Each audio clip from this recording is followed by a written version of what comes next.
I am Ferdinand Marcos, and I am the President of the Republic of the Philippines. I stand today on behalf of 110 million Filipinos. Hello people and hello universe, it's me again. Shout out sa inyo mga best, ha? Especially the Marcos loyalists and supporters na ako. Mayroon tayong very good news for everybody. Especially sa mga lugar na kung saan ay papatayo ito. Now, ito guys ay in-updates ko ito last 2023. Hindi pa ito pinirmahan ng mahal na Pangulo. Pero ito na ang hinihintay ng lahat. Napakagandang balita ito para sa ating mga mag-aaral, lalo na sa medisina. My goodness, nako, congratulations sa atin lahat. And of course, iba talaga ito si Pangulong Marcos Jr. Marami naman mainggit, ginagalingan niya talaga. Ano ito? Basahin po natin. Actually guys, nagpapasalamat si dating Pangulong Gloria Macapagal Arroyo. Ang sinabi po dito, hindi niya kasi ginawa ito State universities makikinabang sa 4 batas na pinirmahan ni Pangulong Marcos Jr. which is si PBBM. Basahin po natin para kumpleto, Ricardo. Manila, Philippines, pinirmahan ni Pangulong Ferdinand Marcos Jr. ang batas na Republic Act RA number 11978 na nagtatatag ng College of Medicine. Wow!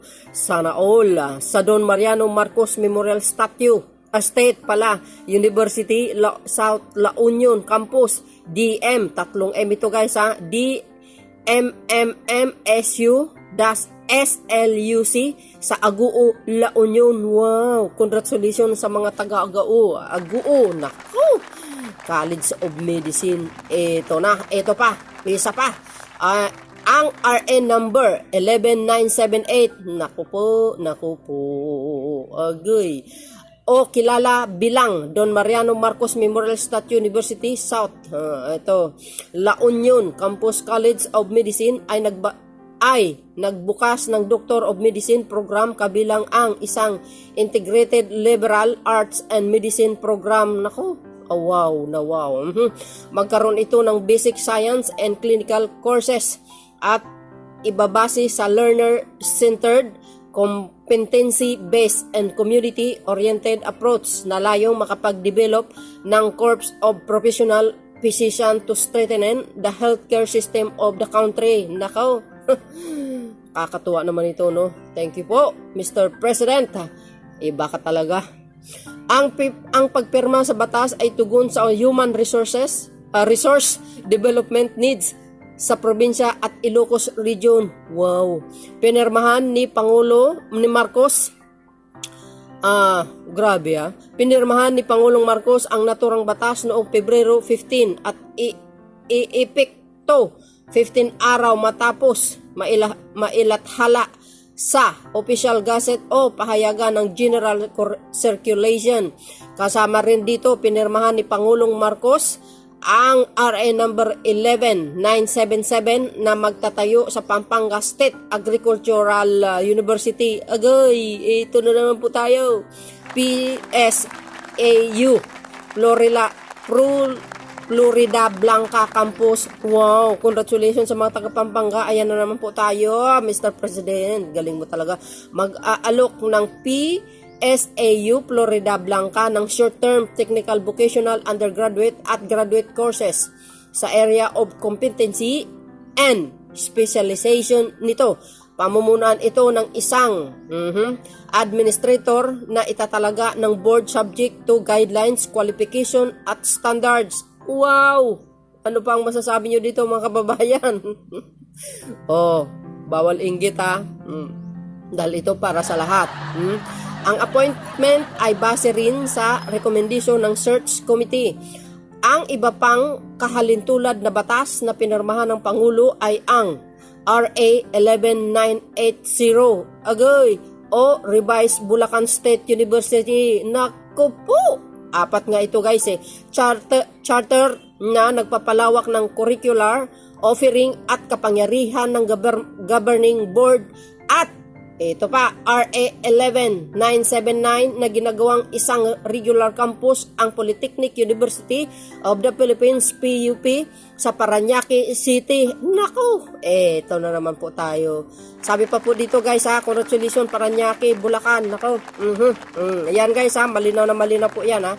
To this end, the Bulacan State University, BULSU, and its constituent units shall be strengthening as a state university to enhance its capability to provide accessible quality education sa sa section 2 ng Republic Act, which is ang RA number 11980. Agay, thank you Lord. Magaling ang pangulo namin talaga. Ha? Nakikita talaga ang ano kailangan dapat gawin or para sa mga mag-aaral, ilalapit na sa kanila ang kanilang school. Wow. Ang gusto mag-aral guys, pumunta na lang doon.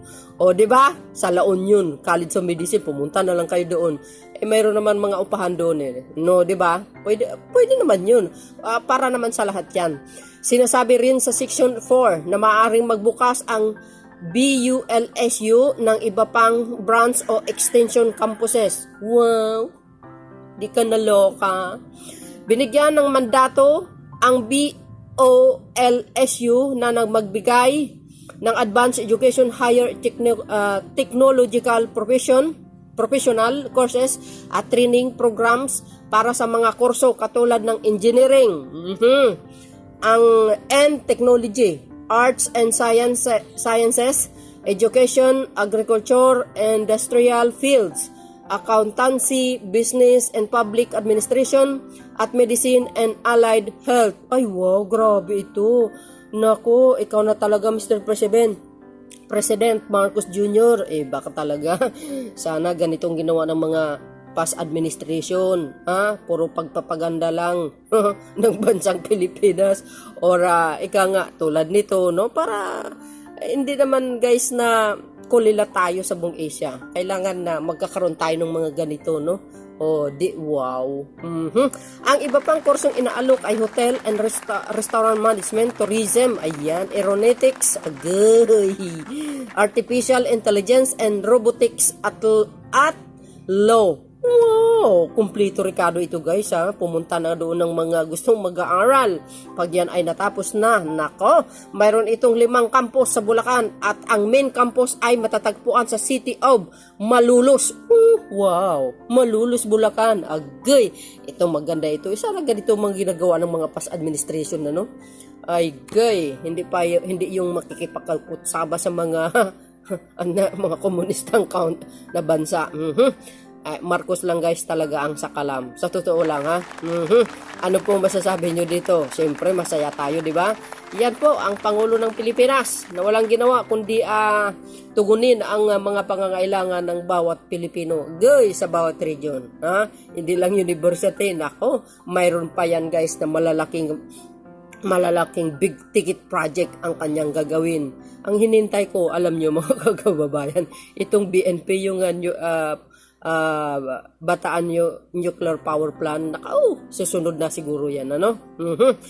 Unahin muna yung iba. But anyway, mga kababayan, ito nagpasalamat si dating Pangulong Gloria Macapagal Arroyo. Ito courtesy po ng Rimati at ang Philippines Communication Office, no? PCO.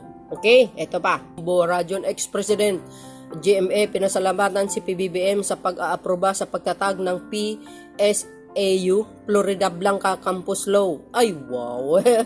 Sabi ni Madam Gloria yan. Nasamalatan ni dating Pangulo at kasalukuyang Pampanga 2nd District. Ayan, Representative Gloria Macapagal Arroyo si Pangulong Ferdinand Marcos Jr. sa agarang pag-aproba sa isinusulong nitong panukalang batas ang dating House Bill number 2625 at ngayon ay Republic Act number 11977.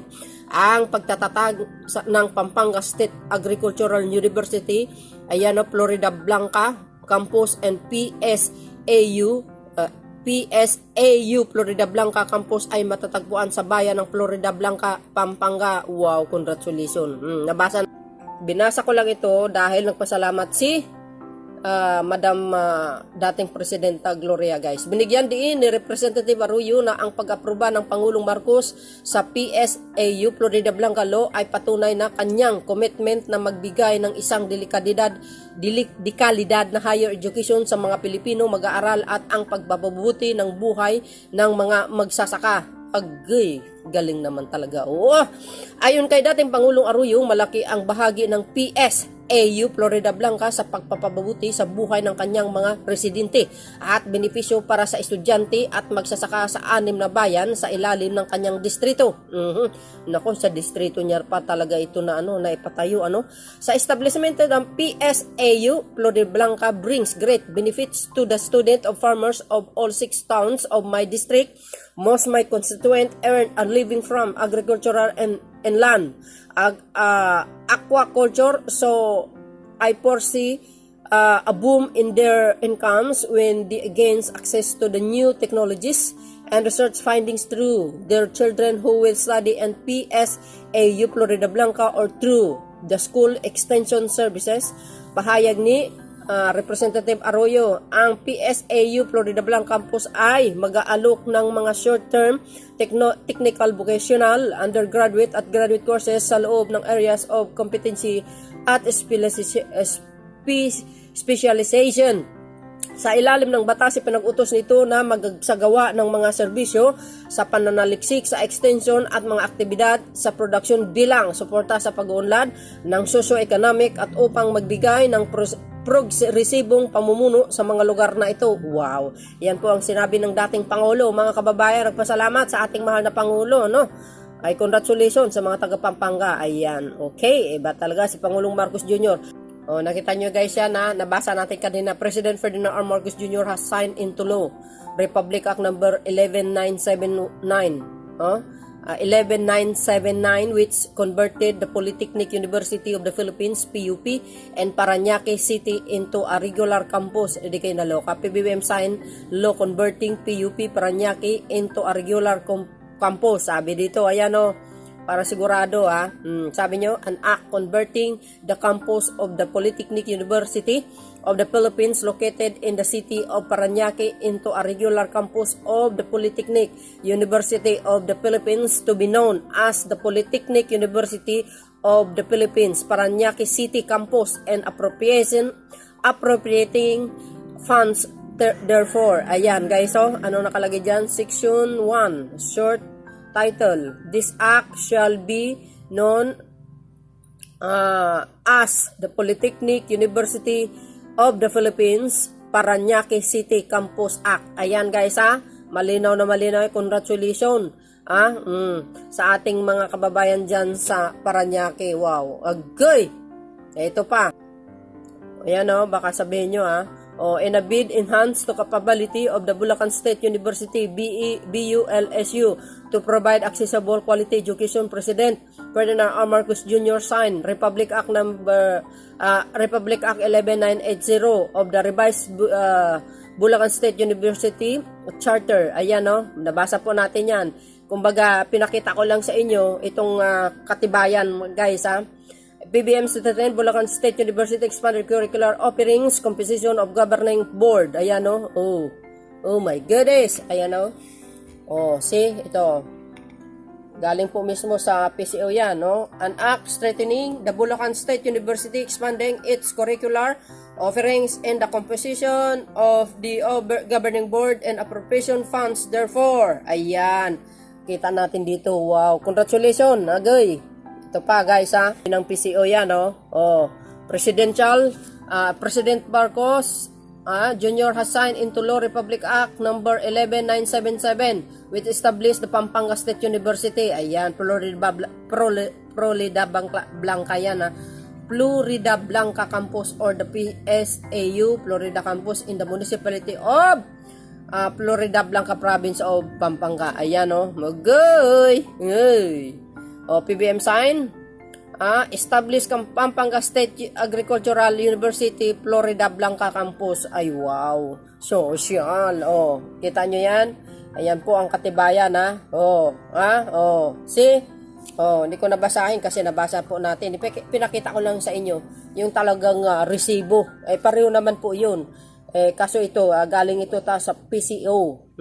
Oh, President Ferdinand Marcos has signed into law Republic Act number 11978 established College of Medicine in the Don Mariano Marcos Memorial State University South sa La Union Campus. Ayan, DMMMSU SLUC in the municipality of Agoo, province of La Union. Oh, see?